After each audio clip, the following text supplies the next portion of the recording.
Wifi नहीं आ रहा। कुछ और किसका फोन लगाया? मेरा फोन लगाया। चल गए। कनेक्शन प्रॉब्लम आ रही है। मेरा कहाँ है?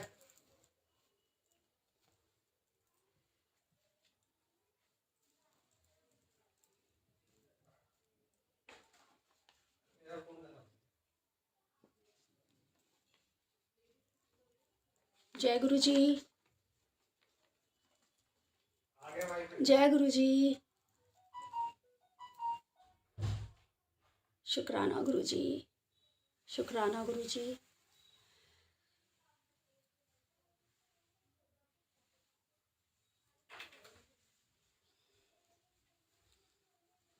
आ गया चलो।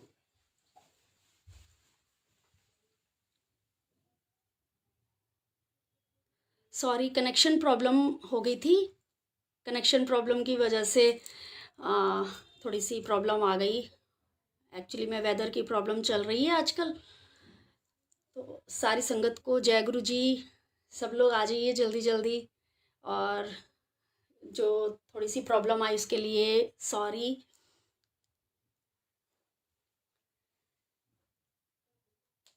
मेरी आवाज़ आ रही है? प्लीज़ एक बार मुझे कंफर्म कर दें थम्स अप करके या फिर कुछ एक मैसेज यस का बोल के, जिससे मैं सत्संग कंटिन्यू कर सकूं।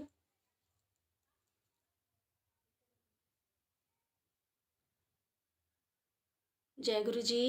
प्लीज़ कंफर्म करें मेरी आवाज़ आ रही है?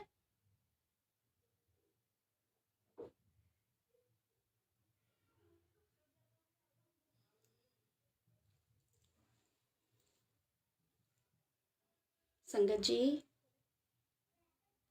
जय गुरु जी।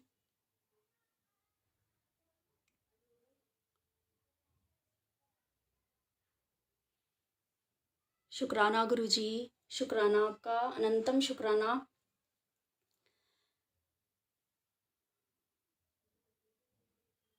जय गुरु जी। प्लीज़ कंफर्म कर दें मेरी आवाज़ आ रही है आपको?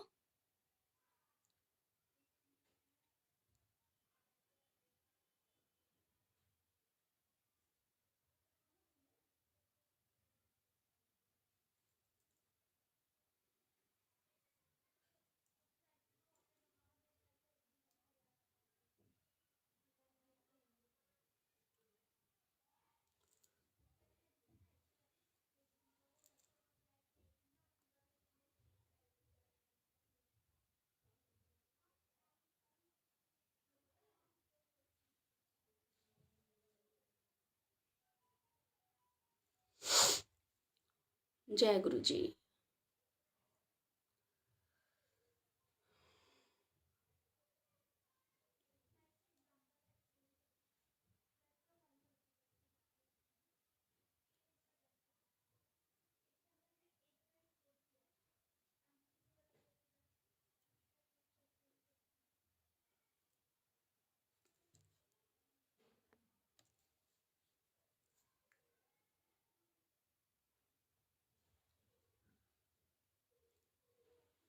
जय गुरु जी। शुक्राना गुरु जी।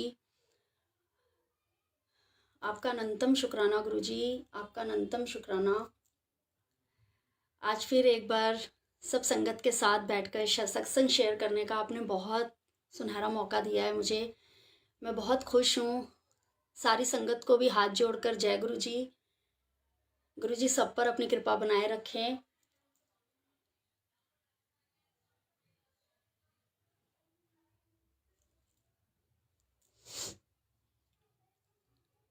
संगत जी अगर आप एक बार मुझे कंफर्म कर देंगे कि मेरी आवाज़ आ रही है, आप मुझे सुन पा रहे हैं विदाउट एनी कोई किसी भी प्रॉब्लम के बगैर, क्योंकि आज थोड़ी सी नेटवर्क इशू चल रहा है, तो प्लीज़ आप मुझे एक बार कंफर्म कर दीजिए यस और नो कि मेरी आवाज़ क्लियर आ रही है, तो मैं अपना सत्संग कंटिन्यू करूं।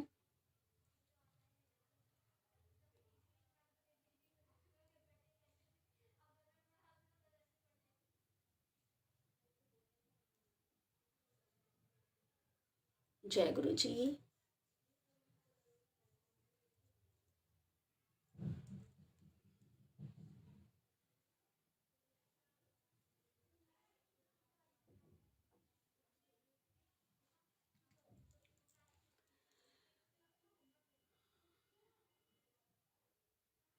जय गुरु जी कविता आंटी,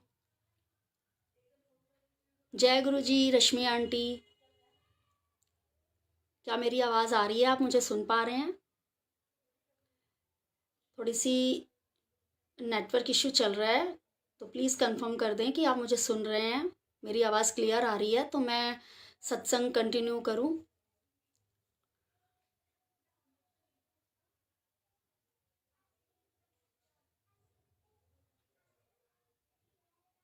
जय गुरु जी। गुरु जी का बहुत बहुत शुक्राना। क्या बोलूं गुरु जी के बारे में, मेरे पास कभी कभी तो बिल्कुल वर्ड्स ही नहीं मिलते हैं मुझे कि मैं अपने भगवान के बारे में मैं क्या उनकी सिफत करूं, मैं उनके बारे में क्या बोल सकती हूँ। मैं कुछ भी नहीं बोल सकती। सब बुलवाने वाले ये हैं, महाराज हैं, शक्ति देने वाले यही हैं। और जो वर्ड्स हमारे जीवा पे आते हैं वो भी इन्हीं की बदौलत आते हैं। कई बार मैं बहुत बैठती हूँ, कई बार मैं हमेशा यही सोचती हूँ कि गुरुजी मैं क्या थी और मैं क्या हो गई। आपने मुझे कहाँ से कहाँ ले आए, आपने मुझे क्या से क्या बना दिया, क्या से क्या कर दिया गुरुजी। मेरी लाइफ कैसी थी और कैसी हो गई, ये सिर्फ़ और सिर्फ़ आपकी मेहर, आपकी कृपा की बदौलत ही हुआ है। वरना हम तो भटक रहे थे, हमारी ज़िंदगी बिल्कुल एक किनारे पे पड़ी हुई थी, जिसको आपने एक मुकाम दिया है। मैं तो यही कहूँगी, बहुत सी प्रॉब्लम्स आती हैं लाइफ में संगत जी, सबकी लाइफ में।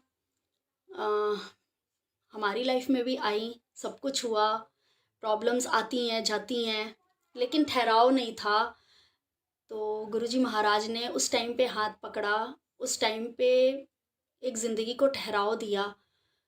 उसके बाद से तो फिर कभी भी पीछे मुड़कर देखा ही नहीं, ना पीछे मुड़ने दिया। गुरुजी ने ही नहीं मुड़ने दिया, बस उन्होंने ऐसा मेरा हाथ पकड़ा है, बस उठाते ही चले गए हैं ऊपर की ओर ही। और मतलब नीचे देखा ही नहीं, गुरुजी ने देखने ही नहीं दिया। और अगर लगा भी कि कभी कभी फिज़िकली, मेंटली या फाइनेंशियली कह सकते हैं, उसमें भी कभी भी मतलब कभी भी इस चीज़ को आने ही नहीं दिया कि लाइफ में कोई प्रॉब्लम आई भी है। जो कहते हैं ना एक छोटा सा शब्द सब्र, वो सब्र इतना बड़ा होता है ना। अगर वो मालिक की कृपा हो जाए, उसकी रहम हो जाए, उसकी नज़र पड़ जाए, तो वो सब्र हमारी ज़िंदगी में जब आ जाता है ना, तो सब कुछ ठीक कर देता है। वो कहते हैं ना, नज़रे करम जिस पर भी तूने डाली है, उसकी तो तकदीर बदल ही डाली है।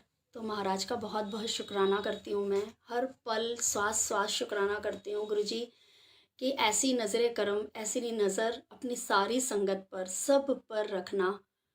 इस नज़र की ही तो हमें तलाश है, इस नज़र की ही तो हमें प्यास है गुरुजी। ये नज़रे करम सब पर रखना, अपनी कृपा सब संगत पे बनाए रखना। और गुरु संगत जी, मैं आज सत्संग अपना शेयर करूँगी, उससे पहले मैं महाराज से और आप सबसे माफ़ी मांगना चाहती हूँ। अगर कुछ भी गलती हो जाए, कोई ऐसी बात जो मेरे मुंह से ऐसे निकल जाए, तो प्लीज़ आप सब मुझे माफ़ करिएगा। बाकी सत्संग तो सारे ही प्योर होते हैं। गुरुजी की मेहर, गुरुजी की रहमत जब हमारी ज़िंदगी में आ जाती है, तो हर पल हर दिन हमारी ज़िंदगी सत्संग से भर जाती है। ऐसे ही पूरी लाइफ, पूरा दिन हम कुछ भी करते रहते हैं, काम करते रहते हैं, घर के काम होते हैं, बाहर के होते हैं, सब कुछ होते हैं। उसमें कहीं ना कहीं रोज़ गुरुजी हमें ब्लेस कर रहे होते हैं, रोज़ उनकी ब्लेसिंग्स हमें मिल रही होती हैं। बस हमें कई बार हम मूर्ख बन जाते हैं, हमें समझ नहीं आता कि ये कैसे हुआ। और बहुत टाइम बाद गुरुजी हमें समझाते हैं कि ये ऐसे, ये तब हुआ था, ये इसलिए हुआ था। तो मेरे साथ भी ऐसे ही हुआ, मैं भी मूर्ख थी। मैं आपके साथ एक सत्संग शेयर करती हूँ अपना। पिछले साल दिसंबर का सत्संग है। एक्चुअली में ये सत्संग मैंने लास्ट अपने सत्संग में 23 मई को मैंने शेयर किया था लेकिन उसके बाद का जो आधा सत्संग था वो अभी मेरा गुरुजी ने वो मुझे आज्ञा नहीं दी थी, या अभी मेरे साथ वो हुआ नहीं था जिसकी मुझे इंतज़ार था कि गुरुजी वो मेरे लाइफ में वो होगा, तो मैं वो सत्संग आगे कंटिन्यू करूँगी। तो मैंने आप सबसे यही बोला था कि अब आगे की जब गुरुजी इजाज़त देंगे, आज्ञा देंगे, तो आगे का आधा सत्संग मैं तब शेयर करूँगी। लेकिन अभी कुछ सत्संगत है जो अभी नई भी है, जुड़ी है अभी यहाँ ग्रुप में, तो उनको अब मैं पूरा फिर से वो सत्संग स्टार्टिंग से सुनाऊंगी। और वो कंटिन्यू करना चाहती हूँ वो सत्संग की महाराज ने कैसे मेहर करी, वो हर पल सब कुछ देते हैं। लास्ट ईयर दिसंबर का मेरा सत्संग है। मैं अपनी एक फ्रेंड के साथ, संगत आंटी के साथ, बड़े मंदिर गई थी गुरुजी के। तो गुरुजी का मंदिर अभी नवंबर में ही खुला था लॉकडाउन के बाद, और दिसंबर में मैं और मेरी फ्रेंड मेट्रो से हम लोग गुरुजी के बड़े मंदिर गए। तो रास्ते में जब मेट्रो से मैं उतरी तो जब वहाँ पे इको फ्रेंडली चलती है उसमें हम बैठे, तो हम मेरी सीट के सामने एक आंटी आई, बैठी थी। उनका एक 4-5 साल का बच्चा होगा, वो अपने बच्चे को लेकर बैठी हुई थी।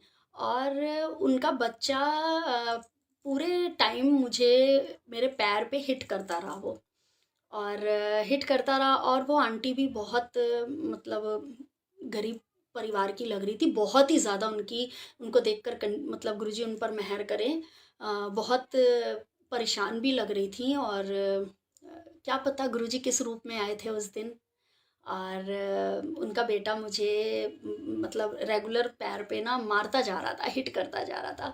तो मैंने कहा अच्छा, मैंने कहा कोई बात नहीं, उसको मेरे साथ इस तरह से खेलने में ही अच्छा लग रहा है तो कोई बात नहीं, खेलने दो। मैंने उसको कुछ नहीं बोला, उसको मैंने कुछ भी नहीं टोका।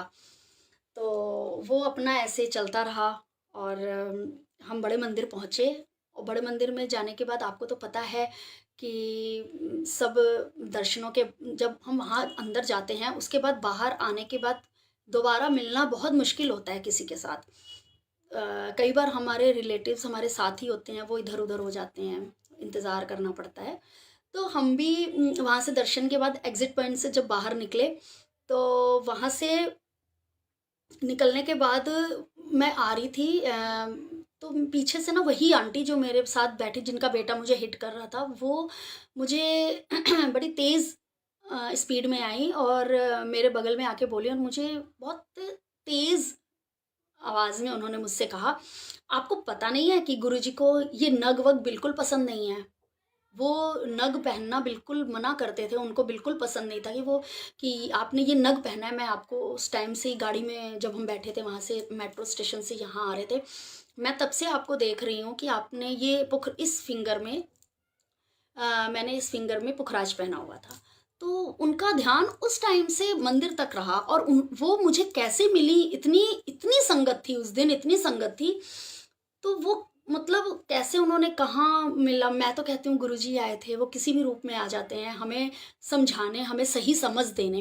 क्योंकि उस वक्त कहीं ना कहीं मेरे साथ कुछ ना कुछ बुरा हो रहा था, चाहे वो मेरी हेल्थ को लेकर ही था, मेरे साथ कुछ ना कुछ हो रहा था। तो गुरुजी ने वो मुझे समझाना था, और कई बार वो मुझे समझा चुके थे, लेकिन मुझे समझ नहीं आ रहा था, और आखिर उस दिन भगवान को आना पड़ा मुझे समझाने।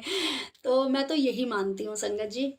तो मैंने ना कहा अच्छा, गुरुजी को भी पता है कि मैं वो पुखराज मैं सिर्फ आज मतलब 15 साल से मैं पहनी हुई थी, और मुझे वो पुखराज का डिज़ाइन बहुत पसंद था। उस रिंग का डिज़ाइन जो गोल्ड में बना हुआ था, उसका डिज़ाइन की वजह से मैं वो रिंग नहीं उतारती थी, क्योंकि मेरी फिंगर पे बहुत सूट करती थी। तो मैं गुरुजी को कहती थी, गुरुजी मुझे पता है इसका मैं असर वसर के लिए नहीं पहन रही हूँ, बस मैं ये समझ लो कि मैंने गोल्ड की रिंग पहनी हुई है। हम अपनी बुद्धि चलाते हैं ना अपने भगवान के आगे। तो और मुझे कहीं ना कहीं लगता था कि उसमें ना थोड़ी सी क्रैक भी आया हुआ था, बीचों बीच लाइन आ गई थी। तो मैंने कहा ये तो खंडित हो चुका है, इसका कोई असर वसर तो होगा नहीं। तो गुरुजी मैं इसको ना रिंग को मैं एक एज अ रिंग पहन रही हूँ गोल्ड की। तो मैंने कहा अच्छा, यही बात मैंने उस आंटी को बोला, आंटी मुझे पता है कि गुरुजी को नहीं पसंद है, मैंने सत्संग सुना है, और लेकिन मैं ना इसको एज अ रिंग पहनती हूँ, पुखराज के या नग के तौर पे नहीं पहनती कि मैंने कोई नग धारण किया है, मेरा कुछ ये हो जाए भाई वो हो जाएगा। तो आंटी कहती कोई बात नहीं आंटी, आप इसको उतार दो, गुरुजी मना करते थे कि नग नहीं पहनना है। संगत जी मैं उस आंटी को नहीं जानती थी, वो कौन थी, कहाँ से आई थी। बस मैं वो ये जो हम उसमें ऑटो में बैठे हुए थे, बस वहीं तक मेरा उनका सफ़र था। उसके बाद वो कब उतर गई, कहाँ चली गई, मुझे नहीं पता कुछ भी। तो मैंने उनको बोला कि आंटी मैंने इसको एज़ अ शौक के तौर पे पहना हुआ है, ऐसा कुछ नहीं है। कहते कुछ भी हो, गुरुजी को बिल्कुल पसंद नहीं है, आप इसको उतार दो, इसको उतार के आप ओम बना के गले में पहन लो या कुछ भी। और संगत जी यहाँ से एक बात कड़ी जुड़ती है, तब मेरे दिमाग में आया कि मैं पुरानी संगत आंटी और काफ़ी संगत के पुराने आंटीज़ के सत्संग सुनती थी, जो गुरुजी के पास बैठते थे, गुरुजी की सेवा करते थे। तो मुझे सदा मासूम आंटी का एक सत्संग मैंने सुना था, तो उसमें उन्होंने बताया था कि गुरुजी ने उनको कैसे ओम ब्लेस किया था। एक और संगत आंटी का सुना था कि गुरुजी ना बोलते थे कि जा इतने का इतना छोटा या इतना बड़ा इतने मतलब ओम ले आओ और पीले धागे में या गोल्ड में पहन लो। तो मुझे ना बहुत टाइम से, ये बहुत पहले की बात है, मेरे माइंड में जब जब सदा मासूम आंटी का मैंने सत्संग सुना तो मुझे कहीं ना कहीं ये होता था कि गुरुजी ओम कैसे पहनाते थे। गुरुजी मुझे भी ओम पहनना है, मैं कैसे पहनूंगी ओम, मुझे भी, मेरा भी दिल करता है कि मुझे आप ओम पहनाओ। कहीं ना कहीं एक दबी हुई बात थी मेरे दिल की, मैंने किसी से भी शेयर नहीं की थी। तो ये बात अब यहाँ आके जुड़ी जब उस आंटी ने ये बात मुझे बोली कि गुरुजी मतलब आप इसको रिंग को तोड़कर वो रिंग को बदले में आप ओम पहन लो गले में। तो मुझे वो बात अपनी याद आई कि महाराज के मंदिर में, उसी जगह मंदिर में बीचों बीच खड़े हैं हम, और कोई संगत आके मुझे ऐसा बोल रही है। अपने अपने भाव होते हैं मेरे, वो चीज़, मेरा कनेक्शन गुरुजी से वहाँ पे उसी वक्त हुआ। और मतलब जुड़ा एक कि ये बात तो मेरे दिल की थी और गुरुजी ऐसे बोल रहे हैं। अच्छा, फिर मेरे साथ मेरी मूर्खता कहाँ से शुरू हुई। मैंने घर आने के बाद भी वो पुखराज नहीं उतारा, और मैंने ये सोचा कि मैं ना ये पुखराज को उतारूंगी अब। शिवरात्रि आने वाली है, तो मैं गुरुजी की शिवरात्रि जब आएगी, मैं शिवरात्रि पे ना गुरुजी का ओम बना के पहनूंगी। आप बिलीव करो संगत जी, मैं शिवरात्रि भी आई चली गई, मुझे ओम याद ही नहीं आया। फिर मेरे मन में आया कि मैं अब गुरु पूर्णिमा पे पहनूंगी, या गुरुजी का बर्थडे आने वाला है, मैं गुरुजी के बर्थडे पे पहनूंगी। मतलब मैंने रिंग नहीं उतारी, अपना दिमाग चलाती रही चलाती रही। और इस बीच फरवरी से लेकर मार्च के बीच में मार्च जब शिवरात्रि आई, उस आई थिंक पिछले साल शिवरात्रि 11 या 13 मार्च की थी, आई थिंक 11 मार्च की थी। तो शिवरात्रि वाले दिन तो मेरे बिल्कुल माइंड से निकल गया। गुरुजी के मंदिर भी गई, मत्था भी टेका, दर्शन भी करके आई, सब कुछ, लेकिन मुझे पुखराज याद ही नहीं रहा कि मैंने पुखराज उतारना है या ओम पहनना है। गुरुजी ने मुझे याद नहीं दिलाया, क्योंकि मेरा वो टाइम नहीं था ओम पहनने का भी। गुरुजी ने मुझे ओम एक स्पेशल डे मेरे लिए ब्लेस करके रखा हुआ था, और वो था भी बिल्कुल गुरुजी का ब्लेसिंग वाला डे। जो मतलब ब्लेसिंग्स तो अपार गुरुजी की रोज़ बरसती रहती हैं, लेकिन कुछ स्पेशल डेज होते हैं गुरुजी के, जिसमें हमको स्पेशल होने का एहसास होता है कि हम भी गुरुजी के स्पेशल बच्चे हैं। और वैसे ही मेरे साथ भी हुआ। तो गुरुजी, मैं 2-3 महीने ऐसे ही निकल गए, मैंने नहीं उतारा, मेरे माइंड में भी नहीं आया, गुरुजी ने मुझे भुला दिया। उस बीच मेरी तबीयत खराब होनी शुरू हो गई। संगत जी, एक दिन की बात है, मेरा ना ये हाथ बहुत दर्द होने लग गया, सॉरी ये कलाई, और ये यहाँ से लेकर इसी फिंगर में मैंने रिंग पहनी हुई थी, और ये फिंगर से लेकर ये मेरी कोई अंदर की मसल्स थी या क्या था, बोन था, मुझे ना ये नहीं पता। लेकिन ये मेरा इतना दर्द होता था कि मैं ऐसे एक ट्रे भी नहीं पकड़ सकती थी, कि कुछ लेकर जाना है तो एक कप चाय भी उस ट्रे में रख के, बहुत दर्द रहता था उसमें। मैंने स्प्रे लगाना शुरू किया, बैंडेज बांधनी स्टार्ट करी, सब कुछ किया, लेकिन आराम नहीं आ रहा था। ऐसे 3-4 दिन निकल गए। ये शिवरात्रि के बाद की बात है, 13-14 मार्च की बात है। 18 मार्च तक मेरा ऐसे ही दर्द रहा। एक दिन की बात है, 3-4 दिन ऐसे ही चलता रहा। तो मैं किचन से अपने रूम तक आ रही थी, तो बीच में गुरुजी का दरबार बनाया हुआ है, गुरुजी ने गद्दी विराजमान है, गुरुजी विराजमान है किचन से रूम के बीच के जो पोर्शन के बीच में। तो मैं वहाँ से निकल रही थी चाय ट्रे लेकर, तो पता नहीं मुझे संगत जी क्या हुआ, बिल्कुल गुरुजी के दरबार के आगे मुझे अजीब सा हुआ, जैसे मेरे पसीने आ गए और मैं इतनी घबरा गई, ऐसे लगा जैसे मेरा बीपी बहुत ज़्यादा हाई हो गया है, एकदम घबराहट सी हुई। और मैंने कुछ भी नहीं सोचा, कुछ भी नहीं, क्या था, मैं आज तक वो बात नहीं समझ पा रही कि मेरे साथ वो हुआ क्या था। मैं बिल्कुल से एकदम इतनी घबरा गई और फटाक से मुझे कुछ नहीं सूझा और मैंने ऐसे अपनी रिंग पकड़ी और ऐसे खींची और मैंने कहा इसको तो मैंने उतार देनी है, अब इसको पहननी नहीं है। और लाके यहीं गुरुजी के महाराज के मैंने चरणों में रख दी। मैंने कहा गुरुजी इसको आप ही संभालो, मैंने नहीं पहननी अब इसको। और बिलीव करिए संगत जी, वो गुरुजी ने जो मुझे 4 दिन का दर्द दिया था और मेरी फिंगर्स पूरी ऐसे लग रही थी कि स्वेलिंग हो रही है, पूरे माथे पे पसीना, मैं पूरी भीग रही थी, घबराहट हो गई थी मुझे बहुत ज़्यादा।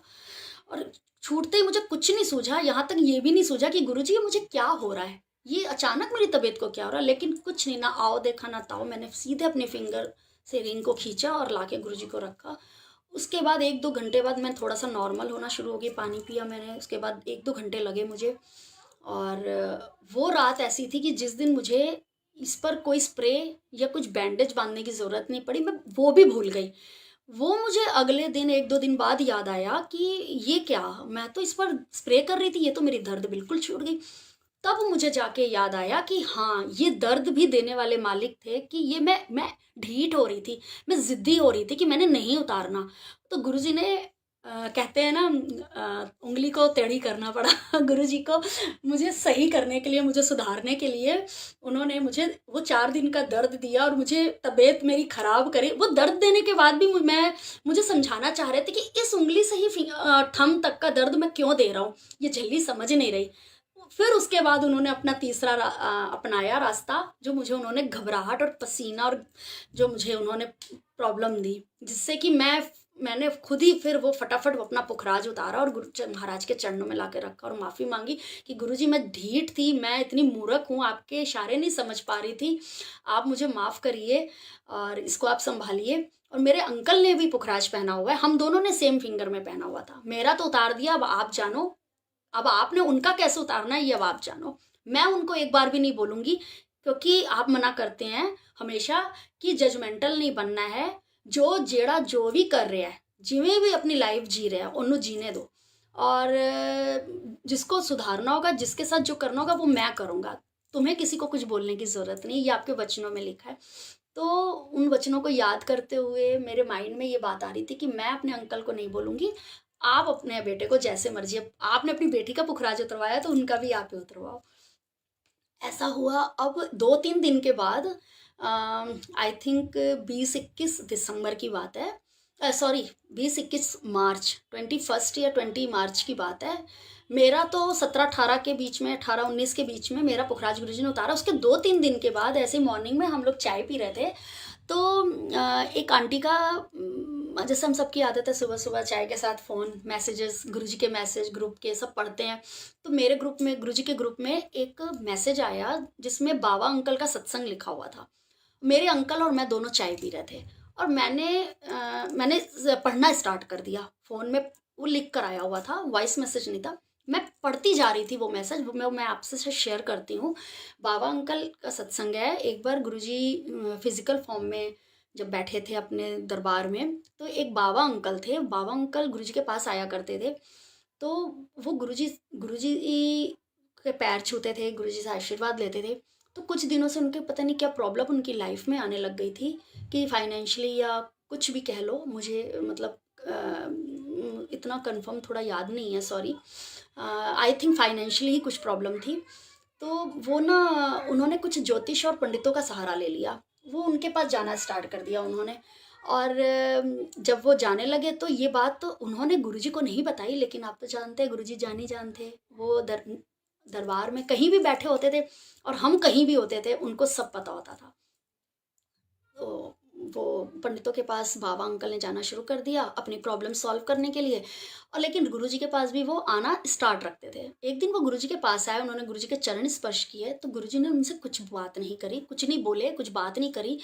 ऐसा 1-2 दिन हुआ और गुरुजी के पास में एक सेवादार अंकल खड़े थे, तो उनको ये बात रियलाइज़ हुई। तो गुरुजी से उन्होंने पूछा, गुरुजी आप बाबा अंकल से बात क्यों नहीं कर रहे? वो रोज़ आपके पास आते हैं, मैंने देखा वो आपके चरण स्पर्श करते हैं, तो आप उनसे बात नहीं करते। तो गुरुजी ने उनको जवाब दिया कि बाबा ना पंडितां दे चक्करां विच पै गया है, ते ए गलत है। मैं तो गुरुजी भी कहा करते हैं, उनके वचनों में भी लिखा है कि ज्योतिषियों को पूरा ज्ञान नहीं होता है। कई बार वो हमें कुछ ऐसी चीज़ें बता रहे होते हैं जो हमारे लिए ही उल्टी साबित हो रही है, हमारे साथ गलत हो रहा हो, जो हमें ही नहीं पता चल, हम तो उनके बातों में आके उनके साथ हाँ में हाँ मिला के चलते जा रहे हैं। तो ये चीज़ गुरुजी ने जब उन सेवादार अंकल को बोली, तो वो उस वक्त तो कुछ नहीं बोले, लेकिन कुछ टाइम के बाद तब बाबा अंकल ने उन्हीं सेवादार से ऐसे ही बैठे थे, बात करी कि गुरुजी मुझसे बात नहीं करते, क्या बात हो गई है। तो कह तब उन सेवादार अंकल ने गुरुजी की कही उस दिन की बात उनको बताई कि गुरुजी आपसे नाराज हैं क्योंकि आप पंडितों और ज्योतिषों के पास जाते हैं। तो उनको ये बात रियलाइज़ हुई कि मैंने तो गुरुजी को कुछ बताया ही नहीं, गुरुजी को कैसे पता। लेकिन हम यही तो मूर्खता करते हैं, बेवकूफ़ी हमारी होती है कि हम इफ़ बट और हर चीज़ सोचने में लग जाते हैं, लेकिन हमारे भगवान की नज़र हमेशा हमारे ऊपर रहती है, चाहे हम अच्छा कर रहे हों, चाहे हम बुरा कर रहे हों। तो उसके बाद बाबा अंकल को जब ये बात पता चली कि गुरुजी मुझसे नाराज़ है, तो उनके चरणों में गिरे, गुरुजी से माफ़ी मांगी और गुरुजी को बोला, गुरुजी मुझे माफ़ कर दीजिए। अब ब्रह्मा और विष्णु भी आके मुझे अगर कहेंगे ना कि ये करना है, तो जब तक मैं आपसे आज्ञा नहीं लूँगा, आपसे नहीं पूछूंगा, मैं तब तक वो काम नहीं करूँगा। तो प्लीज़ गुरुजी मुझे माफ़ करिए। तो गुरुजी ने उस दिन उनकी बात को सुना और उनको माफ़ किया, उनके सर पे हाथ रखा, उनको ब्लेस किया, आशीर्वाद दिया। उसके बाद से उनकी सारी प्रॉब्लम्स खत्म हुई। अब संगत जी, अभी ये मेरा सत्संग पूरा हुआ भी नहीं था, मैं पढ़ती जा रही थी, अभी आधे पे ही था, और मेरे अंकल ने छूटते ही कप को छोड़ा और उन्होंने अपनी रिंग उतारी और नीचे रख दी। कहते हैं मैं भी नहीं पहनूंगा आज के बाद ये रिंग, मैंने भी उतार दी। तो शुक्राना गुरुजी। ऐसे मैं, क्योंकि मैंने गुरुजी को बोला था, गुरुजी मैं इनको नहीं बोलूँगी अपने हस्बैंड को, आप अपने बेटे को जैसे मर्जी उतरवाइए, क्योंकि मैंने किसी को कुछ भी नहीं कहना, जो जो कर रहा है वो कर रहा है। आप बैठे हैं सब कुछ करने के लिए, आपने करना है। तो गुरुजी ने ऐसे देखो सत्संग भिजवाया, और मैं बहुत कम सत्संग इनको सुनाती हूँ, मैं खुद पढ़ती हूँ और या फिर इनके फ़ोन पे भेज देती हूँ। तो उस दिन के बाद से अब जैसे भी जो भी सत्संग आते हैं, मैं इनके साथ अब शेयर करती हूँ कि कहीं ना कहीं इनको क्या पता इनके दिल में मतलब क्या सवाल चल रहे हों, इनको टाइम नहीं मिल पाता सत्संग सुनने का, तो मैं इनको बोल के सुनाती हूँ या सुनाती हूँ जैसे भी। तो ऐसे हुआ। अब हम दोनों के पुखराज गुरुजी ने उतारे। अब गुरुजी ने मुझे ओम कैसे ब्लेस किया, जो मेरे मन की एक इच्छा थी कि गुरुजी अब ओम कैसे पहनाते हो संगत को, सब आप तो अभी भी कहीं नहीं गए हो, आप तो यहीं हो, तो उस वक्त भी आप ओम पहनाते थे, और अब मुझे कैसे आप ओम पहनाओगे गुरुजी, मेरी बड़ी इच्छा है कि मैं आपके हाथों ओम पहनूं। तो संगत जी, ये थोड़ा सा बहुत ही मतलब भाव विभोर करने वाला सत्संग जुड़ने जा रहा है, जिसको मैं आज तक मेरे लिए बहुत ब्लेस, मतलब मैं जब जब ये सत्संग, मैंने बहुत बार गुरुजी ने सत्संग मेरे से ये वाला शेयर करवाया है, मैं उतनी बार ब्लेस्ड होती हूँ, अपने आप को फील करती हूँ। तो सत्संग यहाँ से शुरू होता है कि मेरे साथ तो ये चीज़ अब हुई, तो 2-3 महीने बाद, अब जैसे मार्च में मैंने अब ये पुखराज उतार दिया, अप्रैल मई जून 3 महीने निकलते हैं, मैंने ओम, मुझे याद ही नहीं रहा कि मैंने ओम पहनना है। जून भी निकल गया, जुलाई भी आई, गुरुजी की 7 जुलाई भी चली गई, मुझे गुरुजी ने ओम याद नहीं दिलाया, क्योंकि गुरुजी चाहते थे कि वो ओम मुझे उन्होंने पहनाना था। और कैसे पहनाना था, गुरुजी के, क्योंकि मैंने उस टाइम जब पुखराज उतरा था तो मैंने कहा था चलो अब 7 जुलाई आएगी शिवरात्रि के बाद, अब मैं 7 जुलाई को पहनूंगी। गुरुजी ने मुझे 7 जुलाई को भी याद नहीं दिलाया, मैं भूल गई। उसके बाद सावन आता है, और सावन का फर्स्ट डे मुझे कुछ नहीं पता था कि मेरे साथ आज कौन सा दिन चढ़ना है और मेरे साथ क्या बरसातें होनी है ब्लेसिंग्स की, गुरुजी ने क्या मुझे भिगो देना है ब्लेसिंग्स में, मुझे कुछ नहीं पता था। मुझे ये था कि किसी संगत ने फ़ोन किया, हम लोगों ने आपस में प्लान किया कि हम पूरे सावन, मंडे के मंडे, जित सावन का जो पहला सोमवार था, हमने बड़े मंदिर सुबह 5 बजे निकलना होता था। तो हम 3 फ्रेंड्स होते थे, गुरुजी की संगत हैं, और हम तीनों सुबह 5, 5:30 तक बड़े मंदिर छतरपुर के लिए निकल जाते थे। तो जिस दिन पहला सोमवार था और हमने जाना था, और मैं इतनी एक्साइटेड थी कि गुरुजी सुबह सुबह 5-6 बजे मैं बड़े मंदिर आप बुला रहे हो, वाओ, मैं इतनी खुश, मुझसे मतलब मुझे वो खुशी आज भी याद है। उस खुशी के मारे मैं पूरी रात नहीं सोई संगत जी, पूरी रात नहीं सोई, मुझे नींद ही नहीं आई पूरी रात। और मैं सोचती रही, और आप बिलीव करिए, मैं ब्लैंकेट के अंदर गुरुजी के साथ गाना गाती रही, झूमती रही, उनका हाथ पकड़ के। एक कनेक्शन बना रहे थे गुरुजी। तेरे और मेरे मिलने का सावन आया है, ये वाला गाना मेरे माइंड में चलता जा रहा था। ऐसे लग रहा था कि मेरे रूम में कोई म्यूज़िक चल रहा है, और मुझे खुद भी नहीं उस वक्त समझ में आ रहा था कि मेरे रूम में कोई म्यूज़िक चल रहा है, जबकि सब फ़ोन बंद थे, लाइट्स बंद थी। ये 3 साढ़े 3 बजे की बात है, आधी रात को 3:30 बजे की बात है। और मैं गुरुजी के साथ झूम रही हूँ, तेरे और मेरे मिलने का सावन आया है। आंखों से आंसू निकले जा रहे हैं, मुझे कुछ समझ नहीं आ रहा, मैं इतनी खुश हूँ, क्यों हूँ मुझे कुछ नहीं समझ में आ रहा। जब वो गाना ख़त्म हुआ, हम दोनों, मेरे और मेरे गुरुजी का डांस ख़त्म हुआ, तो मैं उतरी। मैंने कहा चलो मैं अंदर मंदिर में ना, यही मंदिर में गुरुजी के पास, मैं गुरुजी को गुड मॉर्निंग कर रहा हूँ। सुबह के 3:45 बज रहे हैं, चलो अमृत वेला भी चल रहा है, मैं गुरुजी आपको गुड मॉर्निंग और सावन, हैप्पी सावन बोलने आती हूँ। तो मैं उठी, मैं सुबह सुबह 3:45 बजे यहीं महाराज के सामने आई, और इनको मैंने हैप्पी सावन बोला, गुरुजी को आई लव यू बोला, और शुक्राना किया, गुरुजी आपने तो पूरी रात मुझे सुलाया ही नहीं, और अब मेरे साथ डांस करते रहे, और कैसे सुबह हो गई पता ही नहीं चला। तो जब मैं ये बातें करके गुरुजी से, इस मंदिर से जैसे ही मैंने 2-4 कदम बाहर निकाला, यहाँ आई थिंक यहाँ थोड़ा सा आगे, तो मुझे ना ज़मीन पर कुछ चमकीला सा नज़र आया, गोल्डन सा, छोटा सा, बिल्कुल बिल्कुल छोटा सा। तो मुझे, और वो पूरा ओम का शेप बना हुआ था। मैंने कहा अरे ये क्या, ये तो मेरा लॉकेट है ओम का। तो मैंने जैसे उसको झुककर उठाया तो देखा वो ग्लिटर शीट थी, जैसे बच्चे कटिंग वटिंग करके छोड़ देते हैं, वो ग्लिटर शीट थी, इतना सा टुकड़ा। और मुझे वो ग्लिटर शीट देख के मेरे मुंह से, मुझे नहीं पता था कि वो ग्लिटर शीट है, लेकिन उस वक्त मुझे ओम नज़र आया, कि जैसे कि वो गोल्ड का ओम पड़ा हुआ है। और मैंने उसको उठाया तो देखा तो ग्लिटर शीट।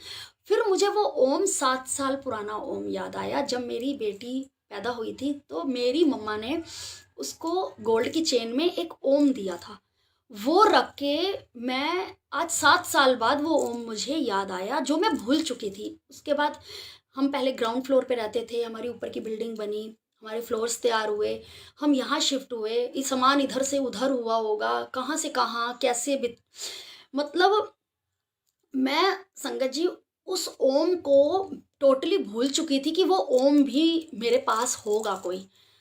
उस वक्त मुझे वो ओम याद आया, और मैंने फटाफट सुबह 4 बजे वो ओम अपनी कबर्ड से निकाला, और लिटरली मेरी आंखों में आंसू थे, और मैं कह रही थी गुरुजी आपने ऐसे मुझे ओम पहनाना था। और वो ओम लेकर मैं बड़े मंदिर गई, और गुरुजी के बड़े मंदिर में, चाहे हम बाहर से ही माथा टेकते थे, लेकिन उस वक्त लॉकडाउन चल रहा था, मंदिर बंद थे। 2021 जुलाई, जो अभी सावन निकला है, तो हम बाहर से ही जाके माथा टेक के आते थे। सुबह हम 7:45 तक घर भी आ जाते थे, संगत जी, इतनी जल्दी आना जाना होता था। गुरुजी बुला लेते थे, उनका शुक्राना है कि गुरुजी ने सावन में भी बुलाया। और उस दिन ओम जब मैं लेकर गई, सावन का पहला दिन था, पहला सोमवार था, मेरे साथ जो 2 संगत गुरुजी की गई थी, गुरुजी कहते हैं मैं संगत में ही वास करता हूँ, मेरी संगत में ही मुझे ढूंढो, इधर उधर कहीं मत ढूंढो, अपने अंदर ढूंढो, या जो संगत है, जहाँ आप संगत के साथ बैठे हो, उन संगतों में ही मैं कहीं ना कहीं आता हूँ, मिलता हूँ। तो मेरे मन में बड़े मंदिर में उस दिन महाशिवलिंग का अभिषेक हो रहा था। जब मैं वहाँ पहुँची तो वहाँ सेवादार चढ़ के शिवलिंग को स्नान करा रहे थे, और संगत जी इतना मनोहारी दृश्य था, वो दर्शन थे, मैं बता नहीं सकती। उस बीच मेरे माइंड में गुरुजी ने डाला कि संगत तेरे नाल आई है, एदे कोलो ओम पा।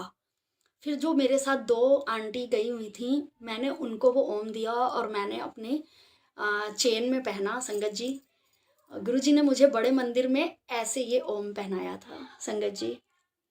और मैं बहुत खुश हुई उस दिन कि गुरुजी मेरे मन की कामना आपने पूरी करी। मुझे आपने जवाब दे ही दिया कि ऐसे गुरुजी ऐसे ओम पहनाते हैं।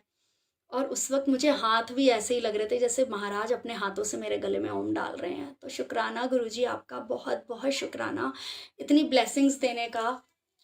हम तो किसी काबिल नहीं हैं संगत जी, हम तो किसी भी काबिल नहीं हैं, बहुत पापी हैं। इतने जन्मों के हमने पाप किए हुए हैं, इतने जन्मों के, जो शायद गठरियाँ लाद लाद के हम इस जन्म से उस जन्म, उस जन्म से उस जन्म हम जा रहे हैं, चोले बदल रहे हैं अपने शरीर के। लेकिन हमें समझ नहीं आता, हमें अपने महाराज, अपने भगवान की मेहर नहीं समझ में आती कि वो हमारे साथ क्या कर रहे हैं। हर पल वो हमें देख रहे हैं, हर पल वो हमें ब्लेस कर रहे हैं। महाराज से मांगना है तो उनकी मेहर मांगो, और सिर्फ उनसे वो नज़र मांगो कि गुरुजी हमें समझाएं, कि गुरुजी हमें हर पल समझाओ कि हम आप हमारे साथ क्या कर रहे हो, हमें क्या दे रहे हो, हमें समझाएं। हमें समझाते हैं तब हमारा और विश्वास पक्का होता है गुरुजी कि हमारे अंग संग हैं। गुरुजी हर पल हमारे साथ चल रहे हैं, हर एक एक पल की खबर रखते हैं वो। संगत जी, एक सत्संग और शेयर करना चाहूँगी मैं आपसे। तो पहले तो शुक्राना करूँगी गुरुजी का कि कैसे हर पल गुरुजी ने अपनी हर एक बात का मुझे जवाब दिया, मेरी हर बात का जवाब दिया। मेरे और संगत जी एक बात और, उस पुखराज में जो लाइन मैंने बताई आपको कि जो खंडित हो गया था, शायद उसी की वजह से वो मेरे ऊपर शायद गलत असर कर रहा था कहीं ना कहीं। मुझे नहीं समझ आ रही थी, वो शायद कोई ज्योतिषी भी ना बता पाता। महाराज बैठे हैं, पंडितों के पंडित, महाराजाओं के महाराजन, कहते हैं ना राजन के राजा महाराजन के महाराजा, हमारे राजन, हमारे महाराजा, हमारे महाराज गुरुजी हमारे भगवान है वो। उनको नहीं पता होगा तो और किसको पता होगा, क्योंकि वो हमारी मेरी हेल्थ को प्रॉब्लम दे रहे थे। मैं हमेशा गुरुजी को एक ही चीज़ कहती हूँ, गुरुजी आप पैसा धन दौलत देना है नहीं देना वो सब आपकी मर्जी है, कितना देना है या बिल्कुल नहीं देना है उसमें भी हमारी भलाई है, आपका शुक्राना है, ना देकर भी हमारी भलाई होगी गुरुजी। लेकिन गुरुजी हेल्थ अच्छी रखना, सारी संगत की सबकी हेल्थ अच्छी रखना, क्योंकि गुरुजी भी कहा करते हैं, उनके वचन में भी लिखा है कि जब गुरुजी सबसे पहले हेल्थ ब्लेस करते हैं, क्योंकि जब हमारी हेल्थ अच्छी होगी हमारा मन अच्छा होगा, तब हमारा मन अच्छा होगा। जब हमारी हेल्थ अच्छी होती है तो हमारा मन अच्छा होता है, और जब हमारा मन सही होता है और हमारा मन अच्छा होता है तब हमारे इसी मन से एक सच्चा सिमरन निकलता है, तभी हम भगवान का नाम ले सकते हैं, हम सिमरन कर सकते हैं। तो थैंक यू गुरुजी, शुक्राना आपका। तो उसके बाद संगत जी जब मेरा पुखराज उतरा, धीरे धीरे मेरी सेहत में सुधार आने लग गया, मैं मानने लगी। जो मेरी दवाइयाँ कोरियर से आती थी वो बंद हो गई, धीरे धीरे करके मेरी दवाइयाँ बंद हुई, फिर शुरू होती हैं, फिर गुरुजी बंद कर देते हैं। सब कर्मों का लेखा जोखा है, उतार चढ़ाव है, जो ऐसा नहीं है कि गुरुजी ने अभी सारे मेरे कर्म धो दिए हैं। अभी बहुत इतने गंदे कर्म हैं इस जन्म के, क्या पता नहीं कितने जन्मों के गठरी ढो ढो के चल रहे हैं, एक बार में थोड़ी ना ख़त्म हो जाएंगे। लेकिन महाराज का इतना शुक्राना है कि वो 10% देते हैं, 90% वो अपने पास रख लेते हैं। गुरुजी ने भी बोला है, आप सब जानते हैं कि गुरुजी 10% हमें भोगने को देते हैं, और वो 10% भी हमें इतने भारी लगते हैं।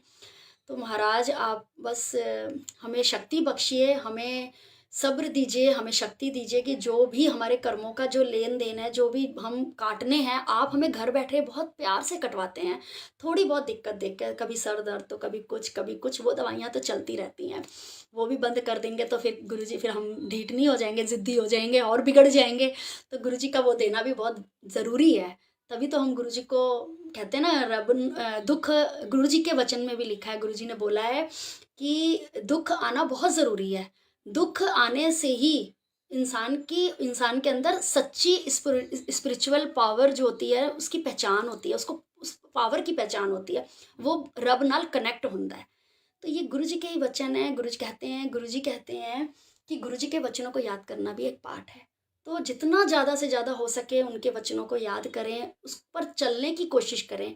हम ऐसा नहीं कहते कि हम चल रहे हैं, हम बहुत अभी पापी हैं, हम वहाँ तक शायद पहुँच भी ना पाएँ, लेकिन महाराज हमें उतनी शक्ति दें, हमें समझ दें कि हम गुरुजी उस पर हमें खुद चलाएं। गुरुजी हम वैसा बने जैसा आप चाहते हो, हमें वैसा बनाओ।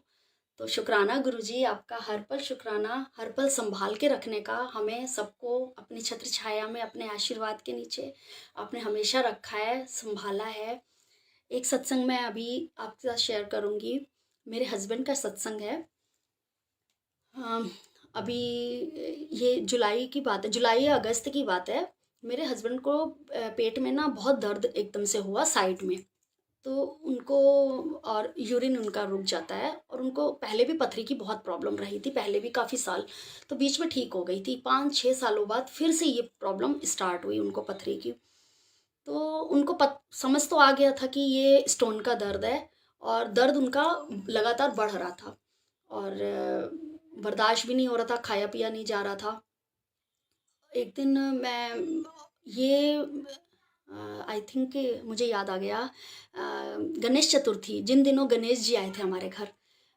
हमारे घर गणेश जी आए हुए थे और उन दिनों गणेश जी का ही दिन चल रहे थे 10 दिन के, उसी बीच की बात है ये।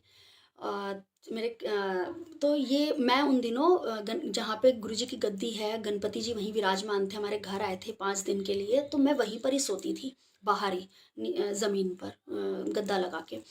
तो मैं वहाँ पे एक दिन सो रही थी, तो रात को इन्होंने मुझे बोला कि मैं ना 4 बजे जो पथरी की दवाई देते हैं सुबह 4 बजे बालाजी के मंदिर में, विवेक विहार में, इन्होंने पहले भी वहीं से दवाई खाई थी, तो उससे उनको आराम आ गया था। अब 4-5 साल बाद फिर प्रॉब्लम हुई, तो कहते हैं मैं वहीं जाऊँगा। तो वो सैटरडे संडे को बैठते हैं, तो इनको पता नहीं था, तो वो शायद कोई अदर डे था। तो ये वहाँ गए, सुबह 4 बजे इन्होंने निकलना था, मैंने अलार्म लगा दिया था कि मैं 4 बजे, 3:30 बजे इनको उठा दूंगी। लेकिन जब मेरी 4 बजे नींद खुली, मैं इनको उठाने रूम में गई तो देखा ये तो थे ही नहीं। मैं डर गई, मैंने कहा क्या हो गया, ये कहाँ चले गए बिना बताए, सुबह 4 बजे घर में नहीं है। मैंने इनको फ़ोन किया तो मेरे भांजे ने फ़ोन उठाया, जो इनके साथ था। तो वो कहते हैं कि मामी आप परेशान नहीं हो, मामा मेरे साथ ही हैं। वो रात को 2:30 बजे इनको बहुत दर्द हो रहा था, तो उन्होंने मुझे फ़ोन किया था, तो मैं इनको लेके हॉस्पिटल आया हुआ था। तो मैं बहुत घबरा गई, मैंने कहा इन्होंने मुझे बताया ही नहीं ना। कहते कोई नहीं, आप सो रहे थे, आप थके हुए थे, तो इनसे बर्दाश्त भी नहीं हो रहा था। मामा तो ऐसे ही मुझे फ़ोन किया, तो मैं आ गया था लेकर हॉस्पिटल। लेकिन वहाँ जाके आप संगत जी बिलीव करिए, किसी ने इनको एक इंजेक्शन तक नहीं लगाया। हर कोई यही 2-3 हॉस्पिटल में गए, हर कि मुझे एक पेन, मतलब जैसे कहते हैं ना कि भीख मांगना, कि मुझे एक दर्द का इंजेक्शन दे दो, मेरा दर्द खत्म हो जाए, एक दर्द का इंजेक्शन दे, क्योंकि सारी दवाइयाँ पेन किलर्स कुछ असर नहीं कर रही थी इनको। और वो जो इंजेक्शन मांगते थे, तो हर हॉस्पिटल में एक ही बात बोल रहे थे कि आप पहले अपना अल्ट्रासाउंड लाओ, क्योंकि इन्होंने अल्ट्रासाउंड नहीं कराया था। दर्द एक ही दिन हुआ था अभी दर्द को स्टार्ट हुए, तो इन्होंने अल्ट्रासाउंड कराया ही नहीं था। कहते मैं अल्ट्रासाउंड करा लूँगा, फ़िलहाल तो आप मुझे कोई तो दवाई दो, इंजेक्शन दो, जिससे मेरा दर्द रुक जाए। तो ये बिना इंजेक्शन लगवाए घर आ गए। अब इन्होंने जैसे तैसे करके गोलियां खाई, जो भी था दर्द इनका बर्दाश्त हुआ, करा इन्होंने। उसके बाद नेक्स्ट डे दोपहर को, मतलब सुबह जब हुई, तो अल्ट्रासाउंड कराया। अल्ट्रासाउंड में दोनों किडनीज में इनकी 2 पथरियाँ निकली, काफ़ी बड़ी, एक मतलब काफ़ी बड़ी थी। तो अब ये अल्ट्रासाउंड के बाद, अब ये, हाँ, शाम को हमने सोचा कि चलो इनको RB स्टोन सेंटर लेकर चलते हैं, मेडिकल सेंटर है वहाँ, पता किया। हम रात को वहाँ गए, तो तब तक इनका थोड़ा सा दर्द को कंट्रोल तो हो गया था दवाइयों से, क्योंकि अल्ट्रासाउंड दिखा के इनको पेन किलर भी दे दिया था, इंजेक्शन भी दे दिया था। वोवरान के इंजेक्शन से इनको आराम मिल गया था। बस ये था कि शाम को इन्होंने जाना था, कहते हैं कि चलो मैं हॉस्पिटल जाता हूँ, देख आता हूँ, तो डॉक्टर को मिल के आता हूँ। वहाँ पे गए तो वहाँ पे सारे जूनियर्स बैठे थे। मैं और मेरे हस्बैंड रात को 8 बजे जब RG स्टोन पहुँचे, तो वहाँ पे डॉक्टर्स कोई भी नहीं थे, लेकिन सारे जूनियर बैठे हुए थे। तो जूनियर कह रहे थे कि मतलब 2,000-2,500 ऐसा, मतलब कंसल्टेंट फीस है, और सुबह डॉक्टर आएंगे, जो सीनियर्स हैं, जो MBBS है, जो MD हैं, वो सुबह आएंगे। तो मेरे हस्बैंड ने बोला कि जूनियर्स को इतनी फीस देने से अच्छा है कि मैं सुबह आके सर्जन को दिखाऊं, उसको उसको दे दूं, वो ज़्यादा बेटर है। तो मुझे भी लगा कि हाँ सही कह रहे हैं। मैंने फिर इनको बोला कि आप रह लोगे, पूरी रात निकाल लोगे? तो कहते हैं कि गुरुजी बैठे हैं ना, गुरुजी निकाल देंगे रात, जैसे 2 रातें निकाली वो भी निकाल देंगे। आप बिलीव करो, हमने सुबह 10 बजे का अपॉइंटमेंट लेना था डॉक्टर के पास दिखाने के लिए, हम रात को सोए हैं। आप बिलीव नहीं करेंगे संगत जी, सुबह जब ये नहा रहे थे, मैं किचन में थी, मेरी बड़ी बेटी ने मुझे आवाज़ दी कि मम्मा पापा आपको ना बाथरूम के पास बुला रहे हैं। तो मैंने कहा उनको बोलो मैं अभी आती हूँ, थोड़ी देर रुको। कहते नहीं पापा जल्दी बुला रहे, और इनकी भी उतने देर में आवाज़ें बड़ी तेज़ तेज़ आने लग गई। मैं बहुत डर गई, मैंने कहा क्या हो गया, इनकी तबीयत खराब थी, क्या हो गया पता नहीं। सारे काम छोड़ के मैं जब वॉशरूम की तरफ भागी, अंदर ये नहा रहे थे, इन्होंने मुझे हाथ आगे करके ऐसे दिखाया, उसमें पथरी, संगत जी इतनी बड़ी पथरी थी। महाराज ने इतनी कृपा करी, मैं आपको बता नहीं सकती हूँ। शुक्राना गुरुजी, आपका बहुत बहुत शुक्राना। जितना बड़ा मेथी दाना होता है संगत जी, मेथी दाने के बराबर की पथरी, वो अपने आप फ्लो आउट हो गई और इन्होंने हाथ में दिखाई। और बिलीव करिए हम दोनों बस कुछ नहीं, सिर्फ जय गुरु जी, खुशी के मारे जय गुरु जी। वो दिन और आज का दिन है, गणेश चतुर्थी का दिन और आज का दिन। संगत जी, मेरे हस्बैंड ने एक सुपर स्पास की क्या, एक वोवरान, एक गोली तक उस दर्द की नहीं खाई अभी तक। डॉक्टर के पास क्या जाना, गोली दर्द की कुछ नहीं, क्योंकि पथरी ही गुरुजी ने निकाल दी। हाँ, मैंने रात को उनको गुरुजी का जल प्रसाद जरूर पिलाया था, मुझे ये याद है। मैंने उनको जल प्रसाद दिया था और जो मैं इनको दवाई इनको दे रही थी पेन किलर, वो गुरुजी के जल प्रसाद के साथ ही दे रही थी। तो ये पावर है हमारे गुरुजी के जल प्रसाद की। आज तक इतने महीने हो गए, उनको फिर दोबारा वो दर्द नहीं हुआ। ना वो कोई परहेज कर रहे हैं, जैसे टमाटर या पालक की कोई जैसे चीज़ें नहीं खानी होती हैं, ऐसा कुछ नहीं है। सब कुछ खाते हैं, गुरुजी सब कुछ खिला रहे हैं, हर चीज़ खिलाते हैं। और गुरुजी ने उस दर्द से भी छुटकारा दे दिया, बिना कोई वो बालाजी की दवाई भी नहीं खाई इन्होंने, ना कोई मेडिकल स्टोर से कोई दवाई इन्होंने ली, ना डॉक्टर के पास गए। हमने जाना था 10 बजे, लेकिन वो पहले ही गुरुजी ने घर बैठे ही गुरुजी ने अपना ट्रीटमेंट अपने बच्चे को दे दिया था। तो हर पल गुरुजी का शुक्राना है, हर पल शुक्राना आपका गुरुजी, अनंतम शुक्राना। ऐसे ही सबकी बाँह पकड़ के रखना। हमारा तो सिर्फ आप ही सहारा हो, और तो कोई है ही नहीं सहारा। हमारे भगवान, हमारे सब कुछ गुरुजी आप ही हो, और डॉक्टरों के डॉक्टर, महाडॉक्टर, सब कुछ आप हो। अब तो इतनी हालात ही ऐसे बिगड़ गए हैं बाहर के, सबको पता है कि कितना कोरोना की वजह से फिर से स्टार्ट हो गया है। तो गुरुजी सबकी रक्षा करना, सबको जो थोड़ी बहुत खांसी जुकाम या ट्रीटमेंट जो भी देना है घर पे ही देना, कोई हॉस्पिटल ना जाए, किसी को हॉस्पिटल मत भेजना गुरुजी। सबको अच्छे से ट्रीटमेंट देना, घर में ही देना, और 4-5 दिन में ठीक कर देना। वो भी कर्मों के हिसाब से ही होता है गुरुजी, कर्मों के हिसाब से। वही छोटी छोटी दिक्कतें जो आती हैं, एक बहाने बनते हैं कि किसी को कोविड हो गया, किसी को हाँ हार्ट की प्रॉब्लम हो गई, किसी को सर दर्द हो गया, या किसी को चोट लग गई। तो गुरुजी का बहुत बहुत हर पल शुक्राना है। सबका ध्यान रखना गुरुजी, सारी संगत का ध्यान रखना, सबको ब्लेस करना गुरुजी। हर पल गुरुजी साथ रहते हैं, हर पल उनका साथ रहता है।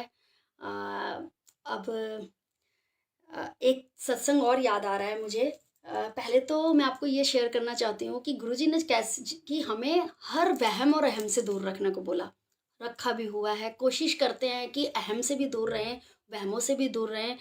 गुरुजी जब अपने पास बुलाते हैं तो सारे हर तरह के वहम वहम कहते हैं, सारे वहम छੱਡ दो, कुछ वहम की ज़रूरत नहीं है।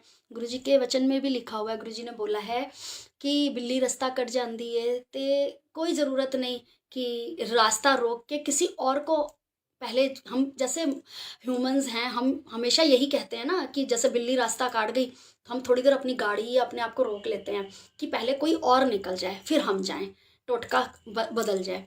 तो इनडायरेक्टली ये हम उसका मतलब बुरा सोच रहे हैं, ये इनडायरेक्टली हम उनका बुरा ही तो सोच रहे हैं, किसी और का बुरा ही तो सोच रहे हैं कि हम अपना अच्छा करने के लिए पहले वो निकल जाए।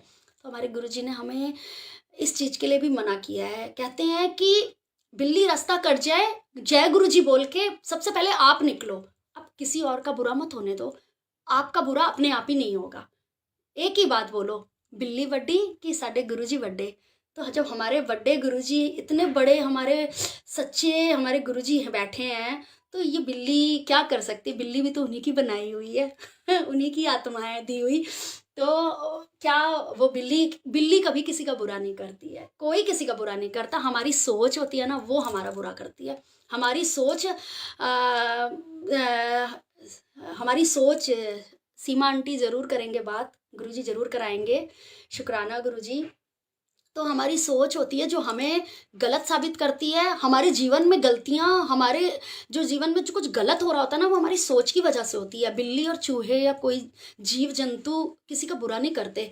वो बेचारी बिल्ली तो आएगी हमारे घर दूध पी के चली जाएगी, कुछ खा पी के चली जाएगी, चूहा आएगा हमारे कपड़े कुतर के चला जाएगा, कोई बात नहीं, गुरुजी दे रहे हैं और आ जाएंगे कपड़े। नुकसान करते हैं वो भी हमारे कर्म होते हैं, हमने पिछले जन्म में उनका नुकसान किया होगा तो वो भरपाई करने आ रहे हैं शायद, इसलिए। तो ये सब कर्मों का खेल है। ये जो भी हमारी लाइफ में, अगर चूहे ने हमारे कपड़े कुतर दिए, हमारा खाना जूठा करके चले गए, तो ये इस चीज़ में उसको बुरा नहीं बोलना है कि तुम्हारा बुरा हो जाए, तेरा बेड़ा गर्क हो जाए, जैसे हम लोग बोल देते हैं चूहे ने आके ये कर दिया, हमारा ये नुकसान कर दिया। नहीं, ये सब हमारे कर्म हैं, जो पिछले जन्म के छोटे छोटे कर्म हमने जोड़े हुए हैं, तो वो अब हमारे इंसान के जन्म में ही हमने काटने हैं ना। तभी तो कहते हैं गुरुजी कहते हैं कि हमें जो मनुष्य जीवन मिला है ना, ये सबसे प्यारा जीवन मिला है, जिसमें हम अपने हाथों को, अपनी आँखों को, अपने दिमाग को, हर चीज़ को यूज़ कर सकते हैं।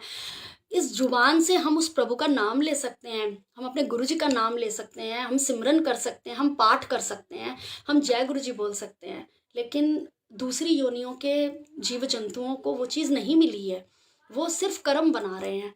तो गुरुजी हमें उस लायक बनाओ कि हम उन योनियों में ना भटकें, हम आपके चरणों में आके आपकी सेवा करें, अपनी सेवा कराओ। मेरी तो बड़ी इच्छा है गुरुजी आपके चरण दबाने की, तो हमें ऐसा बनाओ गुरुजी कि हम इधर उधर कहीं ना भटकें।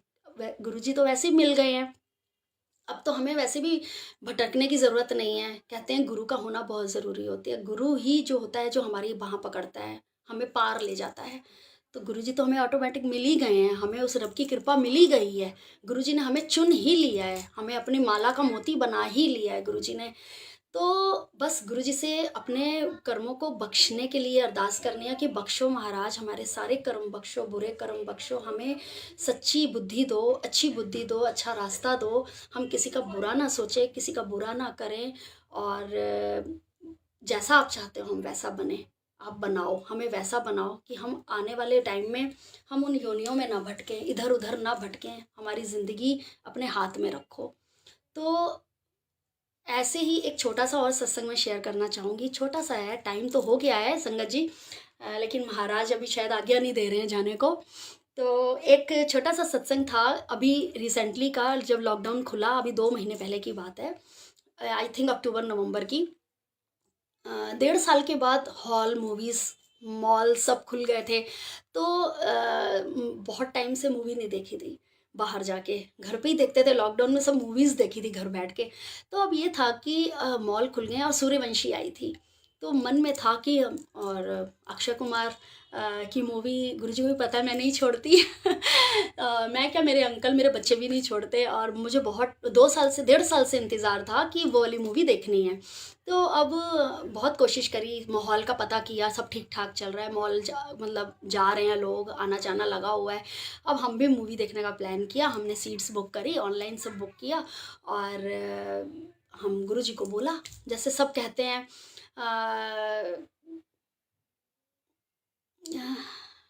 आंटी आपने क्या गुरुजी के स्वरूप पर चंदन का टीका लगाया है क्या, जो डॉट डॉट है? संगत जी, वो गुरुजी के माथे पे चंदन का टीका लगाया हुआ है, लेकिन जो 3 डॉट्स आ रहे हैं वो मेरे बिल्कुल ऊपर यहाँ पे, वो जो लाइट है एक, जो जैसे दिए टाइप की लाइट्स होती है ना, बहुत सारी आर्टिफिशियल लाइट्स होती हैं, ये वो है, उसका रिफ्लेक्शन है संगत जी, गोल्डन कलर की। तो मैंने गुरुजी को बोला, गुरुजी मेरा मूवी देखने का मन है, चलो आप भी चलो हमारे साथ मूवी देखने, हमें मूवी दिखाने लेकर चलो। मैंने तो अब भोले भाव जैसे कहते हैं, मैंने तो बोल दिया। ऑब्वियसली मैं कहीं भी जाती हूँ, मैं तो डॉक्टर के पास या एक सब्जी भी लेने जाती हूँ या घर का सामान लेने जाती हूँ, गुरुजी को साथ लेके जाती हूँ, गुरुजी साथ चलो। अब वहाँ भी मूवी देखने का प्लान गुरुजी के साथ ही बना लिया हमने कहा चलो गुरुजी मूवी देखने चलते हैं। अब वहाँ पहुँचे, 7, 8, 9 3 सीट्स मेरी बुक थी। मेरी छोटी बेटी की चाहे मैं सीट बुक भी कर लूँ ना, लेकिन उसने आना अपनी सिस्टर की गोदी में ही बैठना है या पापा की गोदी में, तो मैंने उस दिन सीट बुक नहीं करी। तो हमने 3 सीट्स बुक करी, हमने 6, 7, 8 नंबर की बुक करी, उसके बाद 9 और 10 की 2 सीट्स ऑलरेडी खाली थी। तो बड़ी देर तक, मतलब 8 बजे का शो था, 8:10, 8:15 बज गए, लेकिन कोई नहीं आया। तो हमें लगा कि एक सीट, जो 2 सीट्स खाली हैं, वो एक सीट पे मेरी बेटी बैठ गई। जब तक कोई नहीं आ रहा तब तक मेरी बेटी बैठ जाती है, जब मूवी स्टार्ट होगी, और ऑलरेडी मूवी स्टार्ट हो चुकी थी 8 बजे, 8:15 बजे तक कोई नहीं आया, तो मेरी बेटी वहाँ बैठ गई एक सीट पर, फिर भी एक सीट खाली थी। तो हमें ये फील आ रहा था कि हमारे साथ तो गुरुजी बैठे हुए हैं। अब फील आ रहा था, और हमने फ़ोटोज़ भी क्लिक किए कि देखो हमारे साथ गुरुजी बैठे हुए हैं, एक सीट खाली है। उसके बाद थोड़ी देर के बाद वो 2 लड़के जिनकी सीट बुक थी वो आ गए, मेरे हस्बैंड के बगल में आके बैठ गए। अब जी मेरी बेटी को बार बार नींद आए, वो कभी अपनी सिस्टर की गोदी में, कभी पापा की गोदी में। तो हम थोड़ी देर में ना एकदम से मेरे हस्बैंड के माइंड में गुरुजी ने डाला कि शायद गुरुजी सबसे पीछे बैठे हुए थे, क्योंकि मैं जब सीट्स बुक करी थी तो मेरे मन में था कि सबसे पीछे की ऊपर वाली जो रो होती है ना, लास्ट की रो ऊपर, वहाँ से मूवी देखने का अलग ही क्रेज़ है, मज़ा आता है। तो लेकिन हमें नीचे की थोड़ा सा डाउन स्टेयर्स पे, वहाँ पे हमें मतलब हमारी सीट बुक हुई, वो सारी फुल थी। लेकिन गुरुजी ने हम पांचों की सीट बुक पहले से ही करके रखी हुई थी, हमें तो बिठा पहले दिया था नीचे। लेकिन थोड़ी देर के बाद जब वहाँ दो लड़के आ गए तो उसके बाद मेरे हस्बैंड कहते हैं कि मैं ना 1 मिनट ऊपर राउंड काट के आता हूँ, शायद वहाँ पे 3-4 सीट्स खाली हों तो मैं तुम्हें बुला लूँगा। ये ऊपर उसी रो में गए जहाँ पे 5 सीट्स खाली थी। पूरा हॉल खचाखच भरा हुआ था। इन्होंने पीछे से मुझे जाके कॉल करा ऊपर जाके, और मैंने कहते पीछे आ जाओ। हम साइड से निकल के हम पीछे चले गए। जब ऊपर जाके लाइन से चारों बैठ गए तो फिर उसके बाद एक सीट और खाली हो गई, और उस एक सीट खाली होने के बाद सारे लोग बैठे हुए थे। तो पूरी लाइन में हम 4 इधर कॉर्नर से 4, उसके बाद 5वीं गुरुजी की सीट, उसके बाद से फिर उस खाली सीट के साथ वाली जो सीट थी उसके बाद से 6-7 लोग और बैठे हुए थे। तो ये किसी ब्लेसिंग से कम नहीं था, क्योंकि गुरुजी को हम घर से कह के गए थे, गुरुजी चलो मूवी देखने चलना है, आप हमें अपने साथ मूवी दिखाने लेकर चलो। पूरा हॉल खचाखच भरा था। पूरे हॉल में मेरी जो रो थी उसमें सब भरा हुआ था, पूरा सीट्स भरी हुई थी, सिवाय एक उस सीट के जो एक खाली थी। और उस खाली सीट के बगल वाली सीट से फिर सब लोग बैठे हुए थे, उस सीट पर तब भी नहीं कोई बैठा। और पूरे सत्संग पूरी मूवी, जब तक हमने रात को 10:30 बजे तक मूवी देखी, उस सीट पर कोई नहीं आया संगत जी। और हमें पूरी फीलिंग आ रही थी। और मैंने फोटोज भी क्लिक करे। उस चेयर के ऊपर जो बैक होती है जिस पर हम टेक लगाते हैं, उस बैक पर पूरा फेस दर्शन हो रहे थे गुरुजी के। थैंक यू, शुक्राना रश्मि आंटी, शुक्राना। रोज़ फ्रेगरेंस आ रही है, शुक्राना। गुरुजी सबको ब्लेस करें, रश्मि आंटी सबको ब्लेस करें। तो मैं पूरे एंड तक जब हमने मूवी देखी, उसके बाद जब हमने क्लिक करा तो उसमें गुरुजी का फेस दर्शन भी हमें हुए। गुरुजी ने हमें बताया भी कि तू मैनू नाल लेके आई सी ना, देख मैं तेरे नाल ही बैठा, पहले थल्ले बैठा सा तो तू। गुरुजी को पता था कि बेटी ने परेशान होना है, तो उन्होंने ऊपर जाके 5 सीट बुक कराई, जो कि मेरी बेटी की कोई बुकिंग नहीं थी। उन्होंने दो सीट्स एक्स्ट्रा, मतलब एक अपनी और बेटी का भी ध्यान रखा, उसको भी बिठाया पूरे टाइम। और फिर हमने गुरुजी ने हमें बर्गर भी खिलाया, हमारे साथ गुरुजी ने बर्गर भी खाया, सब कुछ गुरुजी ने भी ऐश करी और हमें भी ऐश कराई गुरुजी ने। तो शुक्राना गुरुजी आपका, हर पल शुक्राना। ऐसे सत्संग शेयर कराते रहना गुरुजी, अपनी महिमा अपने गुणगान कराते रहना सब संगत के मुंह से। हमारी जीवा तो बहुत ही पापी है, हम ही पापी हैं, हमारी जीवा भी पापी है। आपका नाम थोड़ी देर जप लेते हैं, आप जपवा लेते हो तो लगता है कि हाँ, पता नहीं उसमें भी आप क्या ब्लेस कर रहे हो। हम सबको ब्लेस करते हो गुरुजी, हमें नहीं पता होता कब कहाँ कैसे ब्लेस करते हो। लेकिन गुरुजी आप बता देते हो कि आप हमें ब्लेस कर रहे हो, हमें समझाते हो, हर चीज़ समझाते हो, हमारे हर सवालों के जवाब देते हो। गुरुजी शुक्राना आपका, हर पल शुक्राना गुरुजी आपका, अनंतम शुक्राना। टाइम भी हो गया संगत जी। तो मैं चाहती हूँ कि गुरुजी की अब आज्ञा लेते हैं। गुरुजी की आज्ञा लेने से पहले एक छोटी सी मैं अरदास करना चाहूँगी। और पहले से मैं सॉरी बोलती हूँ, क्योंकि थोड़ा सा मुझे गाना नहीं आता, मैं गा नहीं पाती हूँ। लेकिन गुरुजी गवाते हैं, हर बार गवाते हैं सत्संग में 4 लाइनें चाहे बुलवाएं, गुरुजी बुलवाते हैं, और शक्ति वो पावर गुरुजी देते हैं, ब्लेस करते हैं। तो माफ़ी चाहती हूँ गुरुजी, आपसे भी कोई कमी हो या कोई गलती हो तो माफ़ करना संगत जी। शुक्राना गुरुजी आपका, अनंतम शुक्राना।